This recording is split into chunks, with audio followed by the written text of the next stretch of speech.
আপোনালোক সকলোকে মোৰ চেনেলটোলৈ স্বাগতম জনাইছোঁ। আজি মই আপোনালোকৰ মাজত পুনৰ এটা নতুন বিষয় লৈ ভিডিঅ' লৈ আহিছোঁ।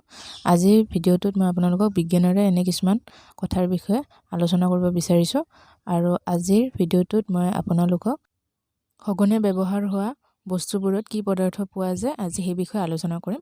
গতিকে আপোনালোকে ভিডিঅ'টো স্কিপ নকৰাকৈ শেষলৈকে চাব আৰু ভিডিঅ'টো চাই ভাল লাগিলে লাইক নিশ্চয় আপোনালোকে কৰি দিব। চেনেলটো ছাবস্ক্ৰাইব কৰি ল'ব। গতিকে আহকচোন ফ্ৰেণ্ডছ, আমি আজি জানো খোৱা পানীত খাবৰ কাৰণে উপযোগী কৰিবলৈ ক্লৰিন গেছ ব্যৱহাৰ কৰা হয়। বিজুলীৰ বাল্বত নাইট্ৰজেন গেছ ব্যৱহাৰ কৰা হয়। পানীত সাঁতুৰিবৰ কাৰণে ব্যৱহাৰ কৰা চিলিণ্ডাৰটোত অক্সিজেন গেছ ব্যৱহাৰ কৰা হয়। মানুহৰ চকু পানীত ছ'ডিয়াম ক্লৰাইড পোৱা যায়।